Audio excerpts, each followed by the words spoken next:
আবারও দুর্নীতির অভিযোগে ফিফার শাস্তির মুখে পড়েছেন বাংলাদেশ ফুটবল ফেডারেশনের কয়েকজন কর্মকর্তা। অভিযোগ প্রমাণিত হওয়ায় সাবেক বর্তমান ৫ কর্মকর্তাকে বিভিন্ন মেয়াদে শাস্তি দেওয়া হয়েছে। শাস্তিপ্রাপ্তদের তালিকায় আছেন বাফুফের সিনিয়র সহ সভাপতি আব্দুস সালাম মুর্শেদীও। মূলত আর্থিক অনিয়মের অভিযোগ ওঠায় বাফুফের ফাইন্যান্স কমিটির চেয়ারম্যান সালাম মুর্শেদীকে ১০,০০০ সুইস ফ্রা জরিমানা করা হয়েছে টাকার অঙ্কে, যার পরিমাণ প্রায় ১২,৮০,০০০ টাকা।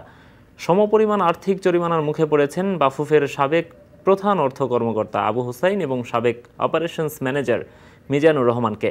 ১০,০০০ ফ্রা জরিমানার পাশাপাশি তাদেরকে ২ বছরের জন্য নিষিদ্ধ করা হয়েছে সব ধরনের ফুটবলীয় কার্যক্রম থেকে। তবে সবচেয়ে বড় শাস্তিটা পাচ্ছেন সাবেক সাধারণ সম্পাদক আবু নাঈম সোহাগ। আগেও দুর্নীতির অভিযোগে নিষিদ্ধ হওয়া সোহাগকে এবার ৩ বছরের নিষেধাজ্ঞার পাশাপাশি জরিমানা করা হয়েছে ২০,০০০ সুইস ফ্রা।